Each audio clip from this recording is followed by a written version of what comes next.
Well, hello, we have a 1970s Smith Corona Electra 210 today, and it is so pretty. We've painted this in a really beautiful pink. We have not done pink in a long time, so I'm really glad to see this, and it came out really well.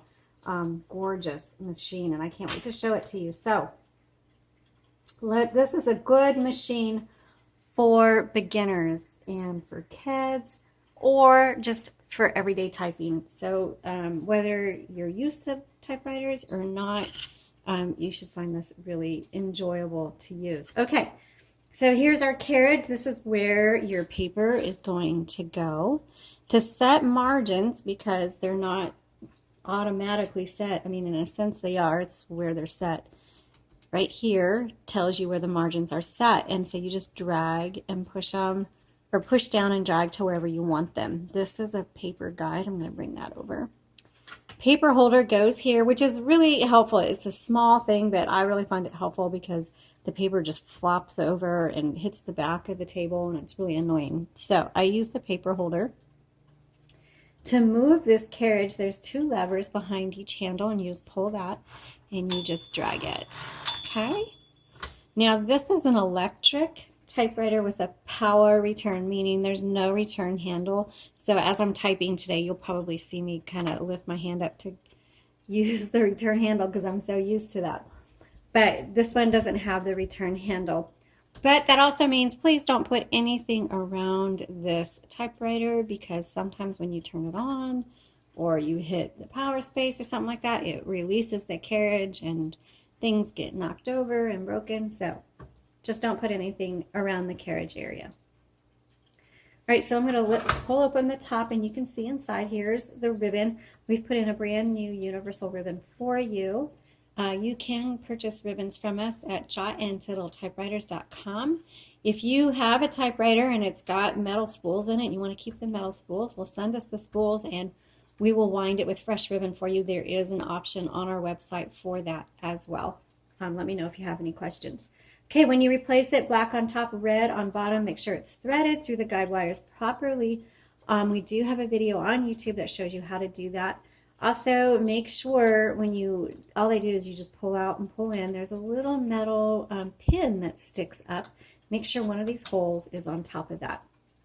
Also, the ribbon may be short on this, but there's a lot of ink, and so when you get to the end of the spool, make sure you reverse the direction of the ribbon if the typewriter doesn't automatically do so, and always be aware of how your ribbon is functioning. So if the font is getting faint, or if the keys start sticking on you, or it just stops, always check the ribbon first before you do anything else. Our initial reaction, and I still do it, unbelievable, I still do it. I panic when the typewriter doesn't work the way it's supposed to, and I think there's something wrong, but it's always that the ribbon needs to be reversed. And you do that right here. This is how you reverse the ribbon, is this little lever. Color selector is over here. Margin release, if you're not familiar, when you get to your margin, the typewriter is going to stop. Here, let me turn it on. Okay. Oh, it's supposed to stop. Oh, let's check this margin. Okay, so on this wow, this is a really bad example. This typewriter, this is the first typewriter in over 500 typewriters where the margin didn't stop the carriage. So that is so funny. Anyway, what it's supposed to do is stop at the margin, and it won't go any further, and then you just hit the margin release. And oh, you know what? It's because I hit the margin release before I turned it on. That's really funny. Let's power space over to it. Okay, there it is. It stops. It's not doing anything. Hit margin release. Whew, okay, so I learned something today. If you hit the margin release when it's off, it still releases it. Okay. Let's see. It has a half space, regular space, and power space. All right, let's go ahead and do our typing demo. Okay, so let's load the paper. And oh, I didn't finish showing you everything. This releases the tension on the paper so you can adjust it if it's crooked. When you hit return, it's going to advance either 1, 2, or 3 lines depending on how you have it set. And then this little knob here, what that does is that releases the roller so that if it's not lining up properly, you can release that and do any fine adjusting. Just make sure you remember to re-engage that or else it's not going to advance properly.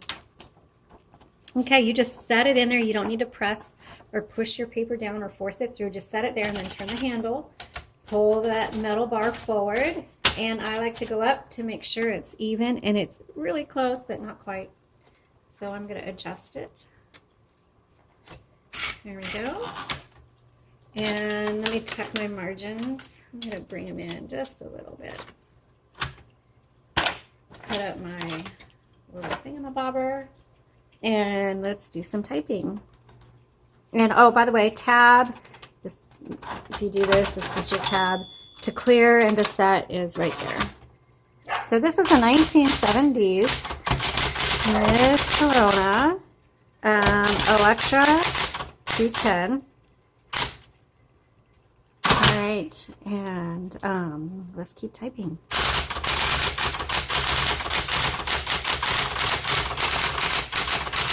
Oh, this type's, see, I was feeling for it. This type's so nice.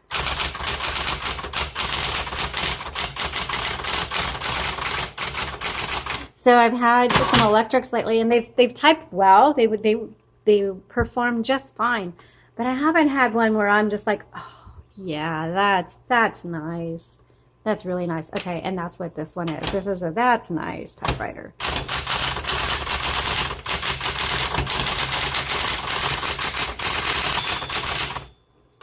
Oh my gosh.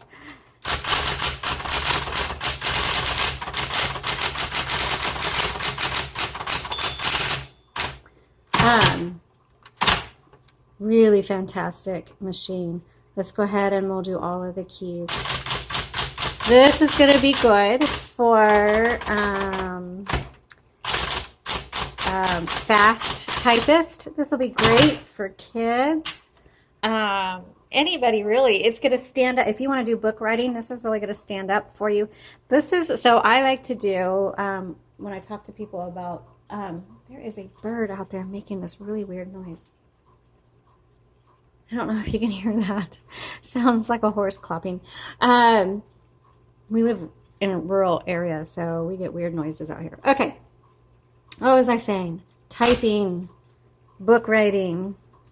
Oh, first drafts. I like to do in manuals because, you know, when you're first writing something, you're really chewing on your thoughts and you're pulling that out. And I really like using a manual because it forces me to slow down.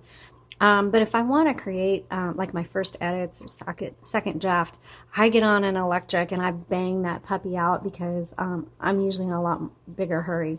Or if there's letters or crafting or something like that, and that's what I use electrics for. But that's just me. Okay. I don't know if you guys can hear that bird or whatever it is. That is just the funniest sound. I've never heard that before.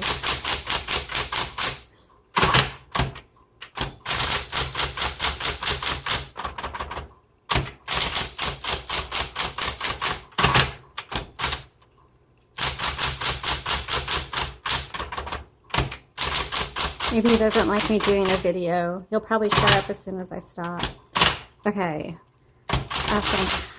Fantastic typewriter. Great for small hands, kids, fast typists, schoolwork, papers, books, manuals. Solid workhorse, but a really cute one. Okay, so looks like my paper got crooked again. I'm not sure how that did that, but there's my paper. I'm going to take a picture of this. You can view the listing using the link in the description below. Thanks so much for watching, and I'm going to go find out what's making that noise. Have a great day.